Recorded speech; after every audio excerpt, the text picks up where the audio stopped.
Udah. Dah.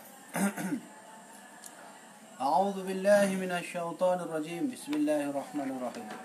Malam ini kita membahas tentang hadis-hadis Nabi Muhammad SAW tentang berbagai macam hal ihwal keadaan yang akan kita dengarkan langsung dari Nabi kita sendiri. Nah, kita lanjutkan. Ini kita baca kitab Mukhtar al-Hadis ya, yang ditulis oleh Said Ahmad al-Hashimi. Beliau termasuk keturunan Nabi juga. Nah, jadi Mukhtar al-Hadis artinya adalah ya hadis-hadis yang dipilih, hadis-hadis yang terpilih. Maka oleh karena itu kita baca ini adalah kitab hadis-hadis yang dipilih oleh Ahmad al-Hashimi, yang hadisnya itu sesuai dengan keadaan zaman sekarang. Berkata Rasulullah sallallahu alaihi wasallam, telah berkata Nabi kita Muhammad sallallahu alaihi wasallam, "U'budillaha ka'annaka tarah, wa 'udda nafsaka fil mauta, wa iyyaka wa da'awatil mazlumi, fa innahunna mujabatun, wa 'alaika bis salatil ghadah wa salatil 'isya, fashhadhuma, falau ta'lamuna ma fihima la ataitumuhuma walau habwa." Rasulullah SAW pernah berkata, "U'budillaha ka'annaka tarah." Beribadahlah kamu seolah-olah engkau melihat Allah Subhanahu wa taala. Ya, kadang orang bertanya, "Tengku, bagaimana saya mau beribadah melihat Allah? Saya aja enggak pernah jumpa dengan Allah." Ya, bagaimana mau melihat Allah? Ya, memang ada hadis Rasulullah di lain riwayat mengatakan, "U'bud rabbaka ka'annaka tarah, fa illam takun tarah fa innahu yarak." Kata Nabi, beribadahlah kamu kepada Allah seolah-olah engkau melihat Allah. Jika engkau tak melihat Allah, seolah-olah Allah melihat dirimu.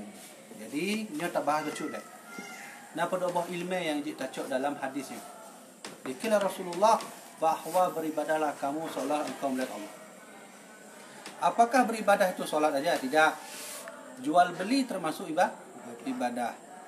Nah, solat ibadah, zakat ibadah, haji ibadah, puasa ibadah, silaturahmi ibadah, memindahkan jarum pun di jalan juga ibadah, bersilaturahmi ibadah, bahkan pun kita jual beli juga ibadah.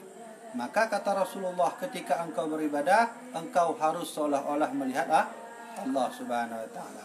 Di dalam kitab Majlis Saniyah dijelaskan bahawa maqam u'bud rabbaka ka'annaka tarah ini disebut dengan maqam musyahadah.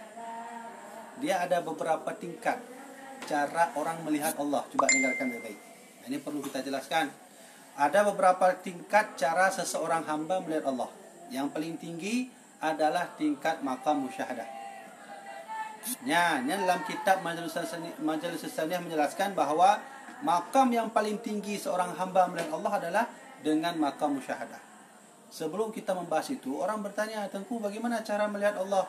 Melihat Allah di dalam kitab Durrus Samin, dalam kitab Durrun Nafis menjelaskan, melihat Allah itu dengan zihin, bukan dengan kharij. Ini kita bahas tauhid sedikit agar kita lebih faham bagaimana sih menilai melihat Allah itu maknanya. Ya, ambil telah-telah tu, kadang naura lagi model ni. Yadullah fawqa aydihim, tangan Allah di atas tangan mereka. Sebahagian orang mengatakan Allah punya tangan, Tengku, tapi tangan Allah berbeda dengan tangan kita. Itu salah besar itu. Jangan sama sekali kita bilang Allah itu punya tangan. Lah, terus kan Allah sendiri yang mengatakan itu. Ini masalah besar, ini masalah akidah. Kita Ahlussunnah wal Jamaah, kalau ada orang bilang Allah punya tangan, tapi tangan Allah itu berbeda dengan tangan kita, itu sudah disebut dengan mujassimah, yaitu orang yang menyerupakan Allah dengan makhluknya. Terus bagaimana caranya? Ada orang mengatakan tangan Allah itu di atas tangan mereka. Orang mengatakan tangan Allah itu memang punya tangan, tapi tangan Allah berbeda dengan tangan kita. Kan nggak salah, Tungku. Kan Allah sendiri yang bilang tangan. Ya, jawabannya tidak. Walaupun Allah mengatakan itu punya tangan, itu jawabannya salah. Kita tak boleh sama sekali mengatakan Allah punya tangan. Oh, ada orang bilang kan Allah sendiri yang bilang. Itu Allah yang mengatakan itu, bukan berarti kita menilai Allah punya tangan. Dua cara untuk melihat ayat mutasyabih atau ayat-ayat yang agak sulit kita cerna dalam Al-Quran. Apa itu salah satu ayatnya? Ya, Ar-Rahmanu 'alal arsy istawa. Allah itu bersemayam di atas aras. Coba lihat kata-katanya. Allah bersemayam di atas aras. 'Alal arsy istawa. Ala itu artinya atas. Ada orang datang, oh kalau begitu Allah itu di atas. Siapa yang mengatakan Allah di atas? Sampai sekarang tidak ada yang bisa mengatakan Allah di atas. Kenapa? Coba keluar kita ke bumi, keluar dari bumi, sampai di luar bumi, bisakah masih kita mengatakan atas, bawah, kanan dan kiri? Itu aja modalnya, itu begitu cara berpikirnya. Keluar dari bumi ini, lalu melayang-layanglah di atas luar angkasa sana. Nah, coba tentukan mana atas, mana bawah, mana kiri, mana kanan. Nggak bisa. Terus kenapa Allah mengatakan alal arsy istawa? Itu dua cara memaknakannya. Yang pertama dengan cara tafwid. Pemakna cara tafwidnya pentingnya. Makanya ini berfokus lucu. Apa itu tafwid? Tafwid itu mendiamkan makna. Kalau ada orang bertanya, Tengku, apakah Allah di atas aras? Oh, saya minta maaf, saya nggak bisa menjelaskannya. Itu hanya Allah yang tahu. Itu namanya tafwid. Siapa yang memakai metode tafwid? Yang memakai metode tafwid adalah Imam At-Tirmizi, Imam Ibnu Salah, salah seorang ahli hadis. Kemudian Rasulullah sendiri saat beliau menafsirkan ayat 7, kalau tidak salah saya, ayat 7 surat Al-Imran. Nabi menyerahkan semua maknanya kepada Allah. Saat Rasulullah mendengar Allah itu di atas aras, maka Rasulullah menjawab dengan tafwid, yaitu menyerahkan semua maknanya ke Allah. Kok kayak gitu Nabi? Ya kita nggak tahu bagaimana Allah itu masalahnya. Nanti kalau dari surga melihat Allah itu terserahlah mau bilang Allah bagaimana. Satu, berarti cara memaknakan ayat yang sulit dalam Al-Quran atau disebut dengan mutasyabih harus memakai metode tafwid. Yang kedua, metode takwil. Yadullah fawqa aydihim, tangan Allah di atas tangan mereka. Bagaimana cara menafsirkan bahwa apakah Allah punya tangan? Allah tak punya tangan. Jadi bagaimana juga maknanya? Itu ditakwil. Apa itu ditakwil? Menurut Imam Ibnu Abbas, Imam At-Tirmizi, dan beberapa ahli hadis mengatakan bahwa takwil itu adalah Allah punya kuasa. Memang dalam Al-Quran Allah menjelaskan tangan, tapi itu artinya kuasa. Siapa yang bilang begitu? Tengku Habibie? Bukan. Yang mengatakan itu langsung Imam At-Tirmizi, Imam Ibnu Abbas. Siapa mereka? Mereka salafus saleh. Di atas Imam Syafi'i lagi. Nah, saya ingin katakan masuk ke hadis ini. Rasulullah mengatakan ubudullah ka'annaka tarah. Beribadahlah kepada Allah seolah-olah engkau melihat Allah. Ini namanya maka musyahadah. Kembali ke awal. Bagaimana saya melihat Allah? Tengku harus pakai zihin. Apa itu zihin? Melihat Allah dengan hati. Nah, maka oleh karena itu di sisi lain Rasulullah pernah bersabda, ittaqullah, ittaqu firasatal mu'minin. Takutlah kamu kepada firasat orang-orang beriman. Siapa orang-orang beriman? Mereka adalah orang-orang yang dekat dengan Allah. Siapa yang dekat dengan Allah? Orang yang takut dengan Allah. Siapa yang takut dengan Allah? Innama yakhshallah min ibadihil ulama. Yang takut dengan Allah itu ulama. Jadi kata Nabi, kamu itu, kata Rasulullah, harus banyak-banyak takut sama ulama. Kenapa Nabi? Orang bertanya, kenapa harus takut sama ulama? Fa innahu yanzuru binurillah. Mereka bisa melihat cahaya Allah. Melihat bagaimana caranya? Dengan zihin. Ada dua cara melihat manusia. Yang pertama dilihat dengan kharit. Ini kharit, mata kharit. Ini disebut kharit. Kamu melihat nggak si Muhammad kemarin ke pasar? Oh melihat. Melihat dengan apa? Dengan mata saya. Itu namanya kharit. Ini kharit. Jadi kesimpulannya melihat dengan panca indera. Segala sesuatu yang kita lihat dengan panca indera itu dalam ilmu tauhid disebut kharit. Segala sesuatu yang kita melihat dengan hati itu disebut dalam ilmu tauhid zihin namanya. Paham? Maka kita melihat Allah harus dengan zihin. Nah, inilah makam paling tinggi yang disebut dengan makam musyahadah. Di bawahnya lagi, ini ulama nih. Ini makam ulama para wali Allah Subhanahu wa taala. Di bawahnya lagi adalah makam mukasyafah. Di bawah lagi disebut makam mukasyafah. Ini ditulis oleh kitab Majalis Susaniyah, pengarang kitab Majalis Susaniyah. Makam musyahadah paling tinggi, yang di bawah makam mukasyafah. Siapa itu makam mukasyafah? orang yang sudah bisa membuka pintu untuk melihat Allah. Kalau makam musyahadah, orang yang sudah bisa melihat Allah. Kalau makam mukasyafah, orang yang sudah bisa membuka pintu untuk melihat Allah. Kita di mana, Tengku? Kita berada di bawah lagi. Di bawah makam mukasyafah. Kalau makam musyahadah itu artinya ubud rabbaka ka'annaka tarah.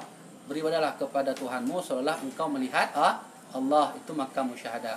Kalau makam mukasyafah, fa illam takun tarah, kata Nabi, jika engkau tak melihat Allah, fa innahu yara, maka Allah melihat dirimu. Itu namanya makam mukasyafah. Nah, di bawah lagi adalah kita.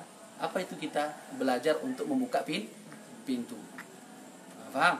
Nah, di sini kata Rasulullah, "U'budillaha ka'annaka tarah." Beribadahlah kepada Allah seolah-olah engkau melihatnya. Wa'udda nafsaka fil mauta, dan bersiap-siaplah dirimu itu menghadapi mati. Nah, kata Nabi. Jadi kata Rasulullah, bersiap-siaplah menghadapi mati. Kenapa harus bersiap-siap? Karena mati kita tak tahu kapan datang, ya, dan pun mati tak pernah tahu kapan kita, apakah kita dalam keadaan kaya, miskin, sedang berjalan, sedang camping, sedang mandi dan sebagainya. Maka oleh karena itu kata Nabi, wa'udda nafsaka fil mauta, bersiap-siaplah engkau menghadapi mati. Wa iyyaka da'watil mazlumi, dan berhati-hatilah kamu terhadap doa-doa orang yang terzalim.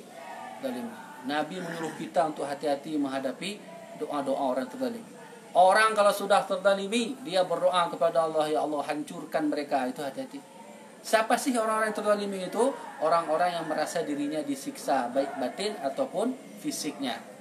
Orang-orang yang merasa dirinya itu dimadaratkan oleh orang lain. Orang-orang yang merasa dirinya itu dihina dan sebagainya. Maka oleh karena itu, makna terzalimi di sini adalah dia tersakiti oleh saudaranya sendiri ataupun orang lain. Baik tersakiti hatinya ataupun tersakiti tubuhnya. Kalau sudah demikian, berhati-hatilah. Kata Rasulullah, kalian tuh harus jauh-jauh daripada, menghindari daripada doa-doa orang yang terzalimi. Karena doa terzalimi itu mustajab. Fa innahunna, kata Nabi, mujabatun. Karena sesungguhnya doa-doa mereka itu diijabah. Wa 'alaika bis salatil ghada, dan kamu diwajibkan salat subuh, kata Nabi. Dan diwajibkan atas kamu bis salatil ghada, yaitu salat subuh, wa salatil isya, yaitu salat isya. Fashhadhuma, maka berjamaahlah kalian berdua dengan salat itu, yaitu salat subuh dan salat isya. Sahabat bertanya, wahai Rasulullah, kenapa sih harus engkau menekankan salat subuh dan salat isya? Ada apa dengan salat subuh dan salat isya? Salat subuh salat pembuka hari. Salat isya salat penutup hari. Ada apa dengan salat itu, ya Rasulullah? Maka kata Nabi, falau ta'lamuna ma fihima, jikalaulah kamu mengetahui apa isi pahala pada salat subuh dan salat isya itu, la ataitumuhuma walau habwan, engkau akan pergi ke masjid walaupun engkau dalam keadaan ngesot. Tahu ngesot? Ngesot. Itu kata Rasulullah gitu. Kalau engkau tahu pahala salat subuh dan salat isya berjamaah, maka engkau akan tetap pergi walaupun kakimu tak ada. Terus emang apa pahalanya? Enggak tahu dah, Allah yang tahu. Allah yang Maha tahu tentang pahala-pahala itu. Cuman begini, ya, solat itu ya tidak juga mengharap pahala, ya. Karena kita masuk surga pun bukan karena solat, tapi karena rahmat Allah Subhanahu wa taala. Mana ada rahmat Allah, Tengku? Kan kata Nabi, miftahul jannah as-shalah, kata Rasulullah. Pintu surga itu adalah pada solat. Itu kata Nabi, bukan kata Allah. Nabi saja terkadang ditegur oleh Allah Subhanahu wa taala. Nabi seorang manusia, tetap yang memegang kendali surga, neraka, rahmat, rizki semuanya itu Allah Subhanahu wa taala. Maka oleh karena itu ada orang yang tak pernah solat masuk surga, ada orang yang solat masuk neraka. Jadi semua kembali kepada rahmat Allah Subhanahu wa taala. Artinya apa? Solatlah kita, ya, mengharap ridha Allah. Bukan melaksanakan kewajiban. Bisa begitu? Bisakah kita solat bukan untuk kewajiban tapi karena butuh? Solatlah karena kita membutuhkan, jangan kita melaksanakan kewajiban. Jadi menyokana urang model lagi, ya, karena urang nyanjak semayang ji kon karena kebutuhan, kon karena kewajiban, nya berarti semayang ji keikhlasan. Kah kewajiban semayang? Oh ya, tak ada lah. Yang berarti kerana kewajiban. Punya nak orang sembahyang kerana kewajiban, yang gelempah lah. Mak. Jadi buatlah orang sembahyang karena butuh pada Allah, bukan karena kewajiban. Bisa? Kalau bisa berarti insya-Allah. Itu dah ada rahmat Allah di sana. Nah, hadis ini riwayat daripada Imam Tabrani, sanadnya adalah Abi Darda. Kemudian kata Rasulullah sallallahu alaihi wasallam, qala nabiyuna Muhammad sallallahu alaihi wasallam, telah berkata Nabi kita Muhammad sallallahu alaihi wasallam, ubudillaha ka'annaka tarah. Beribadahlah kepada Tuhanmu seolah-olah engkau melihat Allah. Fa illam takun tara fa innahu yara. Jika engkau tak bisa melihat Allah, maka engkau seolah-olah dilihat oleh Allah. Hadis ini sudah kita bahas tadi. Wasub nafsaka ma'al mauta, kata Nabi, dan mulailah kalian itu mempersiapkan diri menghadapi mati. Persiapkan diri. Ya, saya teringat pesan Jibril kepada Muhammad. Aish ma syi'ta ya Muhammad. Lakukanlah sesuka hatimu, hiduplah sesuka hatimu. Fa innaka maitun. Ingat bahwa engkau suatu saat nanti akan mati. Itu pesan Jibril. Aish ma syi'ta ya Muhammad. Hiduplah terserah engkau bagaimana engkau mau hidup. Fa innaka maitun, karena sesungguhnya engkau akan mati. Maka kita minta Allah kepada Allah, mudah-mudahan kita mati nanti diselamatkan oleh Allah Subhanahu wa taala. Wah, itu sulit sekali. Kita mati itu bagaikan mimpi, tak bisa mengucapkan la ilaha illallah dalam mimpi. Bisa enggak kita mengucapkan la ilaha illallah dalam mimpi? Sulit sekali itu. Itu contoh begini, mimpi hantu. Ini enggak, maksudnya terlintas enggak dalam hati saat mimpi dengan hantu membaca ayat kursi. Yang payah dah. Kita jangan melumpur kan, ada lagi dalam melumpuhnya, lumpur yang aturnya kan hanya melumpur. Jadi kalau mimpi yang mengatur kita, sulit kita bergerak. Ini bagaimana cara mimpi itu yang kita atur.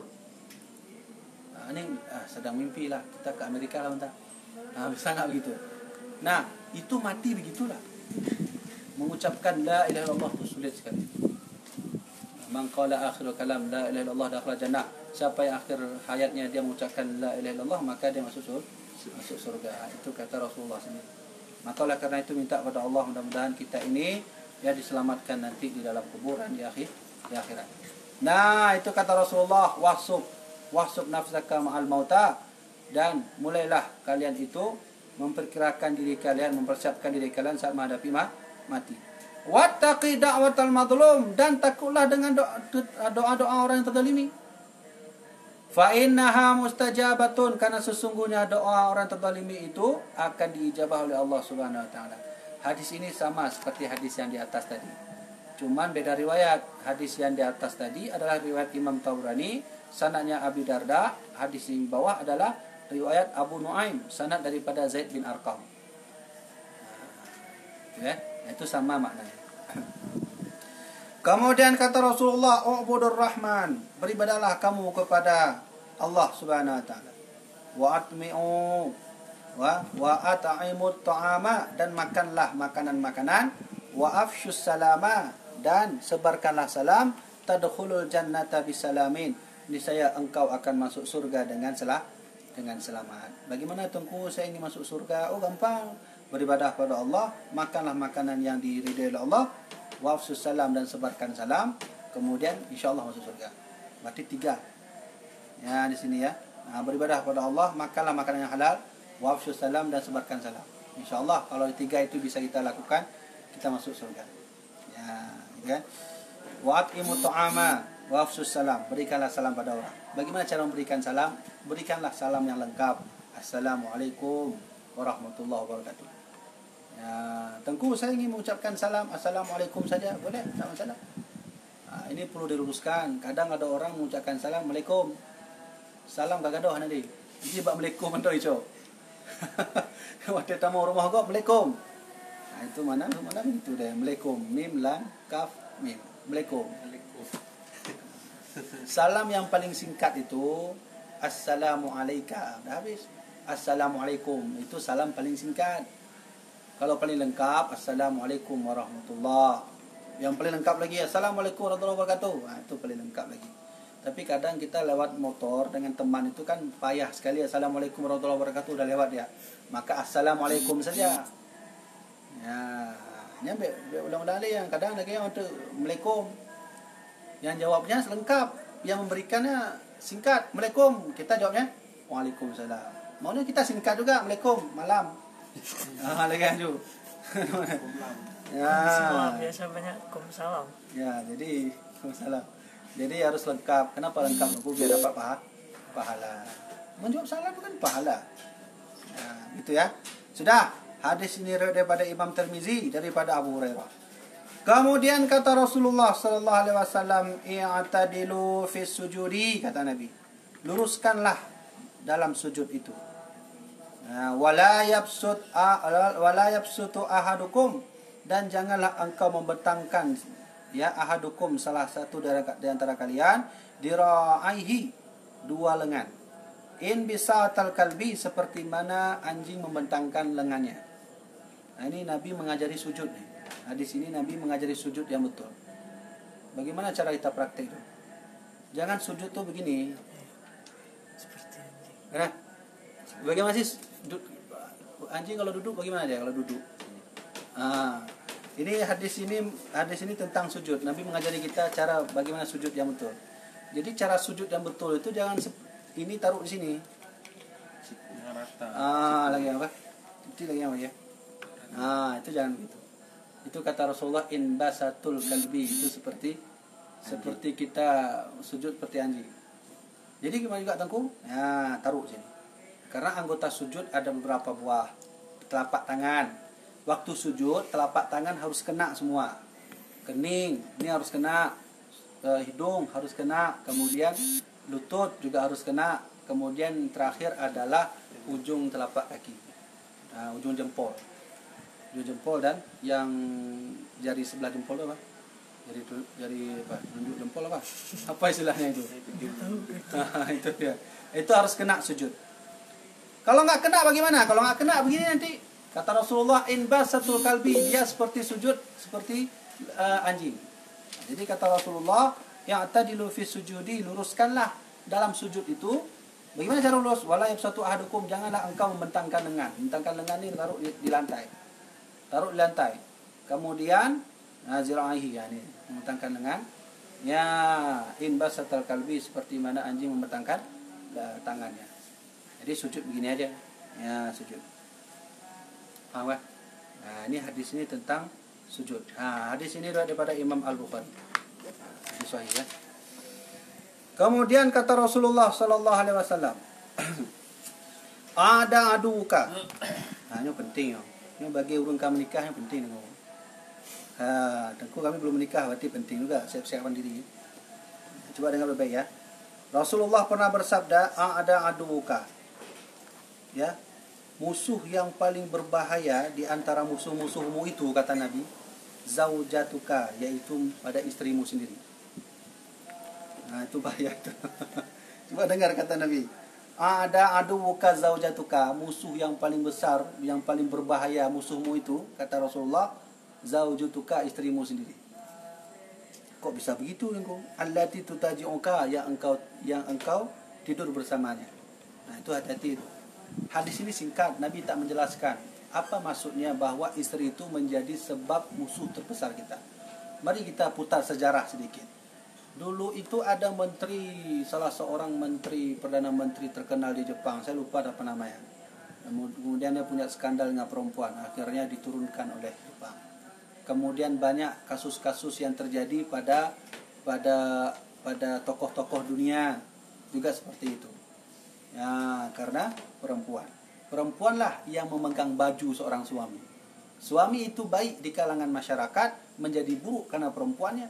Suami itu dia tak baik di kalangan masyarakat, menjadi baik karena istrinya. Maka istri harus dijaga. Maka dulu waktu kami mengaji dengan almarhum Buya, beliau pernah berkata bahwa baju kita itu ada pada istri. Paham kan? Baju kita ada pada istri. Maksudnya apa? Segala aib kita ada pada dirinya. Kalau dia menjaga kita, maka baju kita dijaga. Kalau dia tak menjaga kita, maka dia dibuka aib kita semua. Maka wajar kata Rasulullah, ada aduka zaujutuka, musuh yang paling besar di antara musuh-musuhmu adalah istrimu sendiri. Jadi bagaimana tuku saya mau cari istri yang baik? Gampang kata Rasulullah. Cari dululah 4 karakter. Kata Nabi bagaimana? limaliha. Tankihul mar'ata, nikahlah perempuan itu karena yang pertama limaliha, hartanya, wali nasabiha karena nasabnya, wali jamaliha karena cantiknya, wali diniha karena agamanya. Terkadang kita bertanya, Rasulullah, yang mana sih yang paling oke di antara 4 itu? Ya tentu jawabannya lidiniha. Fadfar bizatidin, kata Nabi, pilihlah agama. Agama itu lebih baik. Harta ada, bisa hilang. Karena dia itu enggak permanen. Harta itu tak permanen dalam hidup kita. Kemudian kecantikan juga bukan permanen dalam hidup dirinya. Yang permanen itu adalah agamanya. Semakin kuat agamanya, maka dia semakin dijaga. Paham? Berarti pilihlah yang terakhir, yaitu karena agama. Tengku, ada perempuan dia bagus agamanya, tapi hitam bagaimana? Ya serahlah. Mau beli yang mana? Carilah yang lengkap. Yang lengkap tu ada harta, ada nasabnya. Nasab tu maksudnya dia keturunan siapa? Keturunan bangsawan atau keturunan ulama. Kemudian kecantikannya, baru terakhir karena agamanya. Pilih istri yang demikian. Kalau ini tak dapat, kalau tak dapat hartanya, kalau tak dapat kecantikannya, kalau tak dapat nasabnya, maka pilihlah karena agama. Itu hati-hati itu. Karena guru pertama anak kita adalah ibu. Guru pertama anak kita adalah istri kita sendiri. Apa jadinya jika anak kita bertanya, ya ibu, wahai ibu, di manakah Allah itu? Jadi kalau ada anak bertanya kepada ibunya, ya, wahai ibu, Allah itu di mana? Kalau ibu tak bisa menjawab, harus tanggung jawab dia. Nggak bisa menjawab, harus tanggung jawab. Gimana caranya? Ya, maka oleh karena itu, seorang presiden itu menjadi dia presiden karena ibunya sendiri. Imam Asy-Syafi'i punya ibu yang bernama Fatimah Al-Uzdiyah. Ada ulama mengatakan Fatimah Al-Uzdiyah.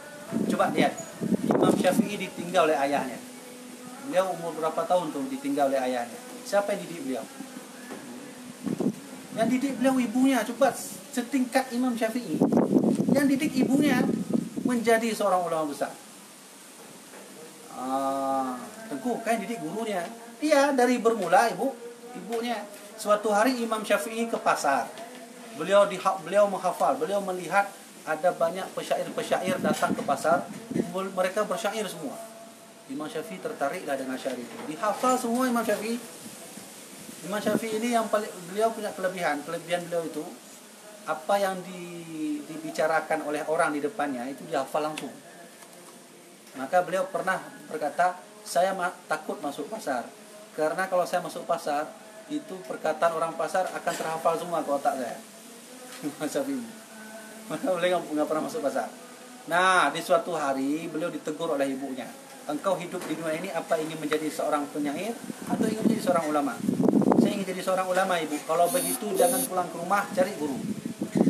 Buang semua itu syair-syair yang kau hafal. Pergilah beliau ke Mekah. Ini kisah singkat di mana beliau nanti akan berjumpa dengan seorang ulama besar, yaitu Imam Maliki. Setelah itu beliau pulang datang ke tempat ibunya. Wahai ibu, saya sudah ada ilmu. Nah, kalau engkau sudah ada ilmu, kenapa engkau masuk ke rumah dengan cepat tanpa mengucapkan assalamualaikum? Kalau begitu ngaji lagi. Diajari adab oleh ibunya. Maka ngajilah beliau sampai beliau berjumpa dengan Imam Maliki, menjadi seorang ulama besar. Siapa didik itu? Jadi itu ibunya. Maka oleh karena itu carilah istri itu yang pandai agama. Nah, satu lagi pesan Nabi, kata Rasulullah, carilah istri itu tazawwajul mauluda wal mauluda. Kata Nabi, nikahilah perempuan 2 sifat. Cari perempuan yang ada 2 sifat. Yang pertama mauluda, yaitu perempuan yang subur. Yang kedua waluda, yaitu yang punya kasih sayang kepada anaknya. Atau bahasa lain punya sifat keibuan. Nah, itu kata Nabi, tazawwajul mauluda wal waluda, carilah istri yang subur dan carilah istri yang sayang kepada anaknya. Faham? Itu nanti kita bahas bab nikah. Ini apa yang nanti bab nikah baru kita bahas yang khusus. Saya ulangi lagi, kata Rasulullah, musuh yang paling besar adalah musuh pada istrimu sendiri. Ingat baik-baik, istri yang menjaga baju kita. Hadis ini riwayat daripada Imam Ad-Dailami. Sanadnya adalah Abi Malik Al-Asy'ari. Kata Rasulullah sallallahu alaihi wasallam, telah berkata Nabi kita Muhammad sallallahu alaihi wasallam, a'dhamun nasu haqqan 'alal mar'ah zawjuha wa a'dhamun nas haqqan 'ala rajulu ummuhu.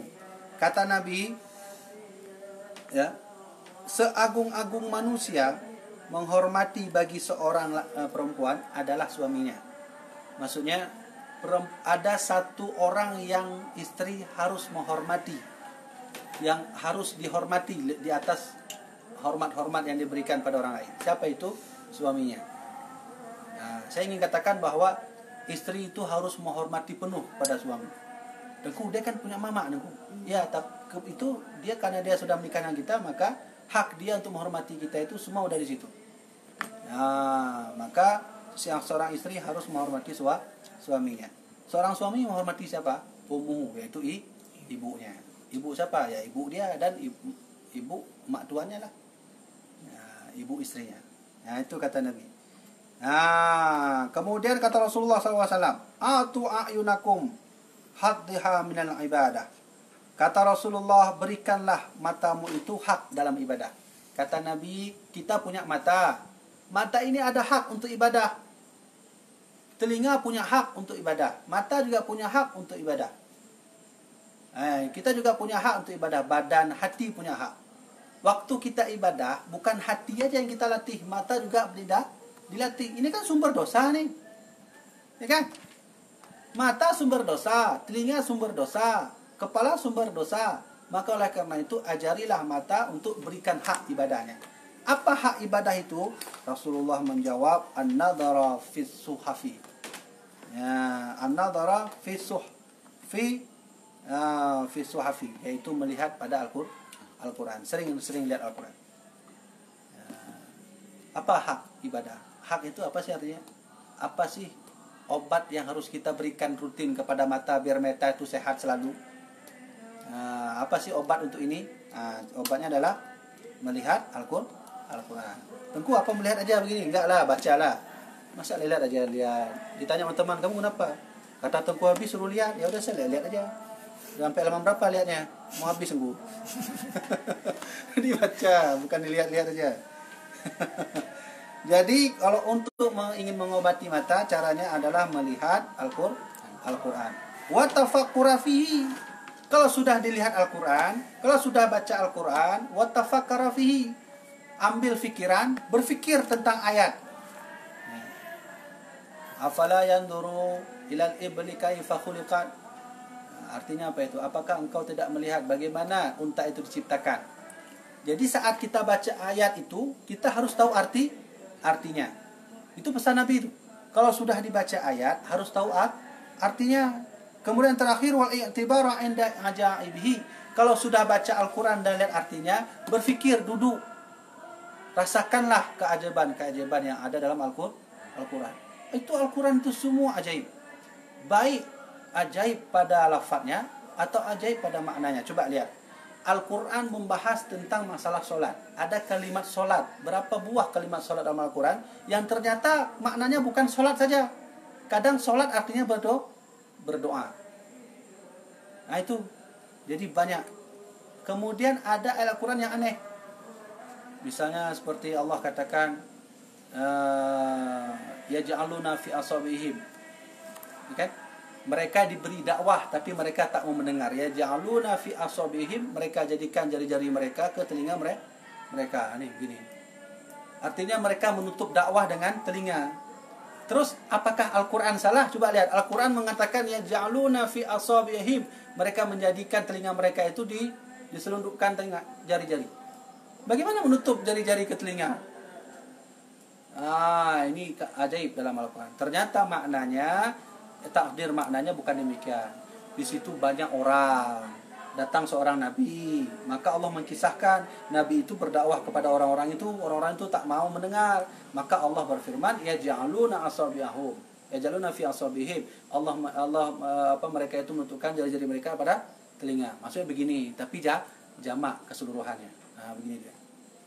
Itu keajaiban dalam Al-Quran. Dalam segi lafaz. Dalam segi makna, banyak sekali. Dari Al-Fatihah sampai ke bawah itu ajaib. Tengku, saya nggak percaya ajaib. Kalau percaya cari orang yang sedang kesurupan, baca Al-Fatihah depan dia. Berhenti nggak kesurupannya? Kalau berhenti berarti ajaib. Tengku, saya udah baca 40 kali nggak ajaib. Berarti dianya yang jin. Nah, kadang orang bertanya, Tengku, katanya bulan puasa itu jin sudah ditarik, iblis dibelenggu. Kenapa saya kok masih berbuat jin, masih berbuat perbuatan jin? Itu jawabannya dialah jin itu. Kenapa? Ada orang menyalahkan agama, ada orang kafir. Ada satu ayat, saya nggak hafal ayatnya itu. Ada satu ayat mengatakan bahwa segala yang di bumi ini bersujud kepada Allah. Ada orang kafir menunggu dia di tengah malam itu, betul nggak sujud semua? Dilihat pohon nggak sujud, nah berarti agama Islam pembohong. Banyak yang begitu. Nah, jadi termasuk masalah dibelenggunya iblis pada bulan Ramadan. Ada orang tak percaya, dia menyalahkan ayat ini, menyalahkan agama bahwa yang dibelenggu itu jin, iblis, padahal dia nggak begitu. Nah, itu maknanya dialah jin, karena masih ada sifat jin dalam tubuhnya belum hilang. Sudah ya. Nah, apalagi keajaiban-keajaiban dalam Al-Quran, salah satunya adalah keajaiban yang Allah bahaskan mengenai tentang matahari. Saya jelaskan sedikit nih, ilmu astronomi. Dulu itu abad 18. Abad 18 itu, kalau tidak salah saya, abad 18 dan abad 19, hiduplah dua orang ilmuwan astronomi. Salah satunya adalah Galileo Galilei. Okay? Ada salah seorang ahli astronomi namanya Galileo Galilei. Kemudian satu lagi saya lupa, teman dia juga. Jadi Galileo Galilei ini dia dipenjarakan oleh pihak gereja pada abad 18 karena dia tak mau menuruti perintah kesepakatan gereja mengatakan bahwa matahari itulah yang menerangi bumi. Yang kita tahu hari ini adalah bumi menerangi matahari, matahari menetap pada tempatnya. Tapi gereja pada saat itu sepakat bahwa mataharilah yang menerangi bumi, bukan bumi yang menerangi matahari. Maka tidak disepakati, ditolak oleh Galileo. Nah, dia mengatakan bahwa sesungguhnya matahari itu menetap dan bumi itu menerangi matahari. Padahal masalah ini sudah dijelaskan 1400 tahun yang lalu oleh Allah Subhanahu wa taala. Apa kata Allah? Wasyamsu tajri li mustaqarri laha. Dan bermula matahari itu berjalan pada tempatnya. Silakan buka kamus. Mustaqir itu fi'il madinya istaqarra. Istaqarra itu artinya menetap. Tajri li mustaqarri laha, tajri artinya berjalan. Mustaqir artinya menetap. Berarti berjalan menetap. Jadi dia berjalan menetap matahari. Matahari itu berjalan, tapi dia menetap pada tempatnya. Nah, coba bayangkan, 1400 tahun lalu sudah dibahas oleh Allah Subhanahu wa taala. Tapi peristiwa ini tidak dilihat oleh orang-orang kafir. Jadi Galileo masuk dalam penjara. Ada orang mengatakan buta di dalam penjara karena tidak diberikan cahaya sama sekali. Ya, begitu. Coba lihat indahnya keajaiban-keajaiban Al-Quran. Maka kata Rasulullah, berikanlah hak pada mata untuk diibadahkan. Apa ibadah mata? Membaca Al-Quran, melihat maknanya, dan berfikir. Mengambil i'tibar daripada keajaiban Al-Quran. Tentu saya nggak bisa melihat keajaiban itu. Beli buku lah. Kan banyak buku-buku di toko buku itu, keajaiban Al-Quran, 25 keajaiban Al-Quran, baca buku. Tentu saya nggak ada uang, yang hutang lah. Masa untuk rokok aja ada, yang lain. Rokok ada, rokok kalau habis makan itu mau ngutang lah. Masa buku nggak mau ngutang. Faham kan? Sudah. Hadis ini riwayat daripada Imam Hakim. Sanadnya Abi Sa'id. Nah, sekarang kita baca hadis terakhir. Hadis terakhir, qala Rasulullah sallallahu alaihi wasallam, telah berkata Nabi kita Muhammad sallallahu alaihi wasallam. Ini ingat baik-baik. Ini hadis penting nih. Kenapa saya sebut terakhir? Karena sengaja saya susun dari terakhir biar enak. Karena ini hadis yang apa kata Nabi? Utitu khamsan. Aku telah diberikan oleh Allah 5 hal. Kata Nabi, aku diberikan oleh Allah 5 hal. Lam yu'tahunna ahadun minal anbiya. Yang Allah tak berikan 5 hal itu kepada nabi-nabi sebelum aku, kata Nabi. Jadi kata Rasulullah, aku diberikan 5 kelebihan. Yang kelebihan itu tak Allah berikan kepada nabi-nabi sebelum masaku. Nah, coba lihat apa kelebihan yang diberikan oleh Allah kepada Nabi kita Muhammad. Wah, beruntung sekali lah kita jadi umat Muhammad. Ya kan? Umat lain nggak ada. Coba lihat, Allah berikan 5 kelebihan ini. Yang pertama kata Nabi, nusirtu birrughbi masiratan syahrin. Kata Rasulullah, saya diberi pertolongan dengan musuh masiratan syahrin dalam perjalanan 1 bulan. Nah, maksudnya Rasulullah itu diberikan bantuan oleh Allah. Seperti contoh, Nabi waktu perang Badar itu 1000 malaikat yang turun berperang. Jumlah waktu itu 300 orang, 313 orang, 300 atau 313 orang yang umat muslim melawan kafir Quraisy 1000 orang. Secara akal itu nggak akan menang. Tapi Rasulullah SAW dibantu oleh 1000 malaikat yang diketuai oleh Jibril langsung. Jibril menjadi ketuanya. Nah, ini artinya Rasulullah mengatakan, aku diberi kelebihan, 5 kelebihan yang Allah berikan yang tidak ada di masa Nabi sebelum aku. Salah satunya adalah Rasulullah diberi bantuan oleh Allah dengan makhluk gaib. Bukan hanya itu, kadang-kadang Nabi nanti mau diserang oleh orang tapi dibantu oleh Jibril. Kadang-kadang Nabi mau jatuh, mau diracuni di sana, misalnya contoh, dibantu oleh Jibril. Kan Nabi waktu itu pernah makan racun. Jadi saat Nabi mau menelan, dikasih tahu Jibril, itu racun, buang. Nah, itu kelebihan Rasulullah SAW. Nah, kelebihan Nabi yang bagian ini juga iblis datang langsung kepada Rasulullah SAW. Nah, iblis tak pernah datang kepada yang lain kecuali Nabi Muhammad. Allah menyuruh iblis untuk datang kepada Nabi Muhammad. Nah, untuk apa tunggu? Terjadilah dialog waktu berjumpa Rasulullah dengan iblis. 20 pertanyaan Nabi kepada iblis. Salah satunya adalah Rasulullah bertanya, wahai iblis, apa yang paling engkau benci? Manusia yang mana di dunia ini yang paling kau benci? Kata iblis, engkau wahai Rasulullah yang paling aku benci. Kenapa demikian? Karena kata iblis, sebelum engkau hadir, sebelum engkau lahir, langit terbuka. Sebelum engkau lahir, semua khabar langit bisa kami ambil. Sebelum engkau lahir, kami bisa menipu seluruh manusia.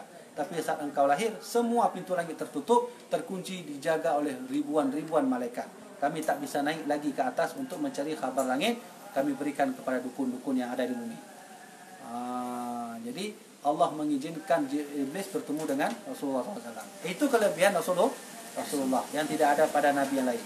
Yang kedua, wa'utitu mafatihal ardi. Aku diberikan kelebihan kunci-kunci yang ada pada bumi. Semua bumi ini punya kunci. Gunung punya kuncinya. Hanya maksudnya bukan kunci yang dipegang oleh Mbah Mijan itu. Mbah apa? Rasul apa? Mbah Mijan. Dia bukan itu maksudnya.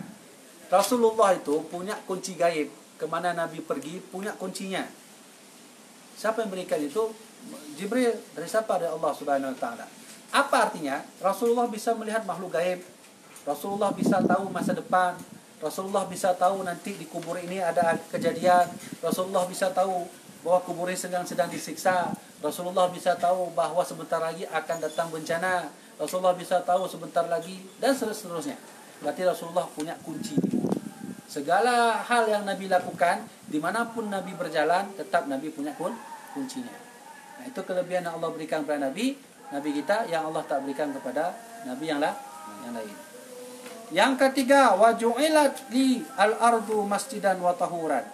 Aku diberikan kelebihan yang ketiga oleh Allah. Apa itu kelebihannya? Allah sucikan tanah bumi ini untuk disujud. Allah sucikan tanah bumi ini semuanya untuk umat Muhammad bersujud. Makanya kita boleh sujud di atas tanah, solat di atas tanah, solat di atas pasir, solat di atas tempat yang lain yang selain daripada masjid. Tengku, saya nggak mau ke masjid misalnya, saya mau solat di sini, sah solatnya, asalkan tidak pernah bernajis. Tengku, saya punya batu itu agak lurus sedikit di belakang rumah saya. Kebetulan memang saya nggak ada masjid, saya solat di atas batu boleh. Semuanya bisa. Maka oleh karena itu kelebihan ini diberikan oleh Allah kepada Nabi Muhammad, bahwa Allah membuka seluruh bumi ini ya itu untuk sujud, ya sujud umat Nabi Muhammad. Jadi kita boleh sholat dimanapun. Cuman kalau ada masjid, sholat di masjid lah. Ya sholat di masjid. Ya kebetulan dekatlah PS, kita main PS, sudah azan ya kan. Gimana nggak sholat? Enggak lah, sini aja biar cepat, itu lagi loading kan. Itu masjid di samping, nggak apa-apa, sini aja. Kata Nabi bisa sini. Itu harus lihat juga tanahnya bernajis atau enggak. Kalau bernajis berarti tak boleh lah. Ya gitu ya. Kemudian kelebihan yang lain Allah berikan kepada Nabi Muhammad, wa ju'ilat ummati khairal umam. Ini penting. Kata Rasulullah bahawa Allah berikan kelebihan keempat Nabi yang Allah tak berikan kepada umat yang lain. Apa itu? Wa ju'ilat ummati khairal umam. Allah menjadikan umatku sebagai umat yang paling baik di antara umat-umat yang lain. Ya, banggalah dia menjadi umat Muhammad. Nanti kalau ada, berarti Allah menjadikan umat Muhammad di atas umat-umat yang lain. Maka Rasulullah pergilah ke suatu malam saat Mi'raj. Nabi datang waktu itu di langit ke-6. Langit ke pertama Nabi Adam. Ini kisah Isra Mi'raj Rasulullah. Waktu Rasulullah Mi'raj ke atas, Mi'raj artinya kan ke atas. Nabi berjumpalah dengan Nabi Musa di langit ke-6. Nah, maka terjadilah dialog antara Nabi Musa dan Nabi Muhammad. Dialognya adalah berkenaan tentang saling melebihkan umat. Nabi Musa melebihkan umatnya, Nabi Muhammad melebihkan umatnya. Maka mereka saling melebihkan umat. Nah, maka ketika itu Rasulullah tak banyak bicara tentang umatnya, karena Rasulullah tahu bahwa umat yang paling dihormati oleh Allah adalah umat Nabi Muhammad. Nah, saat berpisah, maka Rasulullah pergi untuk minta izin naik ke langit ke-7. Saat beliau pergi, maka saat itulah Nabi Musa menangis. Sedikit demi sedikit keluar air mata sehingga menangis dengan keras Nabi Musa. Ya, maka Rasulullah pun melihat Nabi Musa. Wahai Nabi Musa, kenapa engkau menangis? Ya, kata beliau bahwa nanti ada salah seorang dari setelah masaku yang dia ada yadkhulu ummatihi ila jannah. Dia akan membawa seluruh umatnya masuk dalam surga. Sedangkan aku yang punya umat tak bisa aku bawa umatku semuanya masuk surga. Allah berikan sebahagian saja untuk umatku. Jadi intinya apa? Nabi Musa ingin mengatakan bahawa ada seorang nanti yang hadir setelah masa beliau bisa membawa umatnya seluruh masuk surga. Sedangkan Nabi Musa hanya sebahagian. Siapa seorang itu? Yaitu Rasulullah SAW. Nabi Musa menangis. Ya, makanya kan dalam sejarah Nabi Musa pernah meminta kepada Allah untuk menjadi umat Muhammad, tapi tidak dikasih karena Nabi Musa sudah menjadi Nabi. Nah, inilah kelebihan yang keempat. Kata Nabi, waju'ilat ummati khairal umam. Allah menjadikan umatku ini umat yang paling sempurna. Yang kelima kata Nabi, apa kelebihan yang Allah berikan kepada Nabi Muhammad yang tidak Allah berikan kepada Nabi lain? Wa'utitu syafa'ah. Allah berikan syafaat untukku. Allah berikan hak syafaat untukku yang nanti aku berikan syafaat kepada umatku. Tidak ada Nabi lain yang Allah beri hak kepada Nabi untuk diproses sendiri umatnya, kecuali Nabi Muhammad. Nabi banyak perlihatkan syafaat. Gimana cara menerima syafaat? Gampang dah, betul kepada Nabi. Allahumma salli ala sayyidina Muhammad. Ya, insyaAllah kena syafaat. Nah, lagi ya. Cuma ambil lagi jadi kadang-kadang alun tolong oleh Rasulullah minta mangkah nanti mayang. Ana. Bagi bancit, bukan kau lagi kan berarti harus menumpuk syafaat. Jadi temayang iban. Tinggal honton temayang. Dicit Allah Maha Adil. Innallaha yafsilu bainahum yaumal qiyamah. Kata Allah dalam Al-Quran, Allah itu Maha terperinci nanti di hari kiamat. Jadi syafaat. Syafaat itu apa artinya? Kalau sorban robek nanti ditutup oleh Nabi. Itu makna syafaat. Apa maknanya? Kalau solatnya ria, kalau solatnya sombong, nanti solat itu ditutup oleh Nabi. Yang kenya mana syafaat? Mamunya bajeh hana, ijakruh hana kibai itu Nabi mah. Bajeh hana, bukan bajeh hana, nyuhana. Bagaimana Nabi memberikan syafaat? Sedangkan maksud syafaat itu adalah punya kain, punya sorban, punya baju yang robek yang ditutup oleh Nabi. Maknanya adalah solat ria, puasa ria, zakat sombong, haji sombong. Itu nanti ditutup oleh Nabi dengan syafaat. Bagaimana cara mendapat syafaat? Bersalawat kepada Rasulullah SAW. Itu dia kelebihan yang Rasulullah berikan. Bu'ithu ila qaumihi khassah. Yang terakhir adalah ini ada lagi nih. Wa kana nabiyyu yub'atsu ila qaumihi khassah. Dan adalah Nabi dibangkitkan nanti oleh Allah pada hari kiamat secara khusus. Wa yub'atsu ilan nasi amma, dan diutus Rasulullah itu kepada manusia seluruhnya. Mulai dari Nabi Adam sampai ke Nabi Muhammad, Rasulullah menjadi pemimpinnya nanti. Ana sayyidu waladi Adam. Aku adalah pemimpin seluruh anak Adam.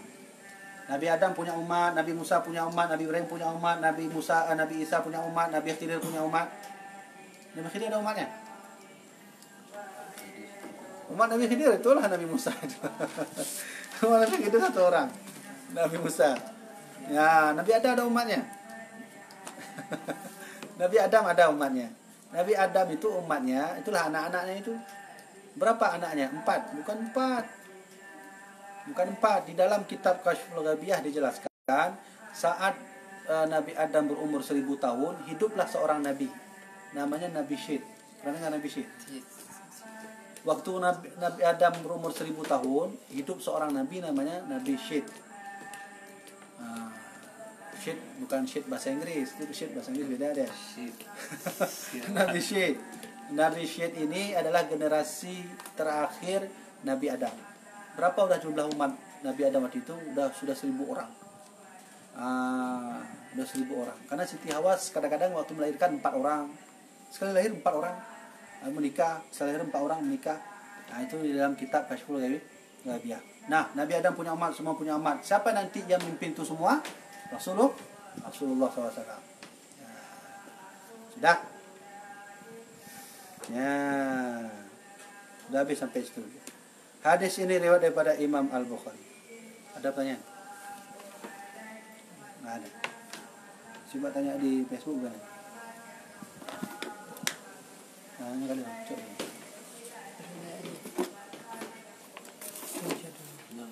Nggak ada. Ada yang bermasalah ini apa tadi? Salam, memberi salam. Sebenarnya kalau memberi salam itu ini salam ada 2 maknanya. Salam dengan jebak tangan, salam dengan kita mengucap. Ya. Itu kalau perbedaan kayak mana loh? Kalau Ya. pahalanya maksudnya perbedaan itu memang ada perbedaannya. Ya, itu satu paket. Satu paket. Nah, kalau kita ada di Indonesia ini, ya mungkin di Asia Tenggara ya, lain mungkin di luar negeri. Orang kalau udah salam, kemudian berjumpa 2 orang, itu pasti udah salam. Begini salam. Mengucapkan salam juga salam. Assalamualaikum, itu namanya salam. Berjabat tangan namanya salam. Sama-sama salam. Kalau yang assalamualaikum itu namanya mengucapkan salam. Kalau bisa berjabat tangan itu salaman.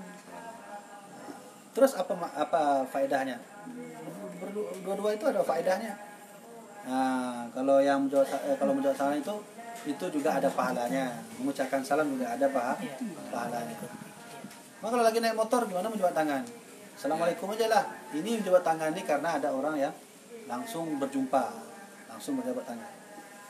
Nah, itu sama-sama salam ya. Berarti faedahnya ada 2. Ya, faedahnya 2. Tapi yang satu lagi ini masalah apa tuh? Anggota sujud kan ada 7. Yang paling nampak anggota sujud itu kan laki. Kalau perempuan itu kayak mana? Maksudnya tangannya itu kan menutupi ke sini. Iya, perempuan begini. Ini yang nggak boleh itu ditaruh di sini. Ya, di bawah itu memang Ya. nggak boleh taruh. Tapi Iya, tangannya juga. ke arah apa? Buka dikit gini. Emang begitu. Menutupi. Perempuan sunnah dia agak dekat sedikit, jangan buka. Kalau laki-laki sunnah dibuka. Ini begini dibuka. Ini sunnah ya, jangan wajib. Nanti orang di samping gini-gini dia. Maksudnya bang sana lagi bang. Nggak bisa. Ini sunnah nih. Kalau perempuan sunnah begini ditutup. Kalau pembahasan tadi itu ini tempelkan di lantai. Itu disebut dengan insakabul kalbi. Seperti anjing. Sama seperti anjing gitu ya. Itu kata Nabi jangan. Oh, itu intinya. Ya, gitu. Ada lain, ada. Di Facebook nggak ada. Ya sudah habis itu. Kali aja nih. Nggak ada, kalau nggak ada matikan. Sudah. Nah, sekarang kita kitab selanjutnya. Nah, itu aja.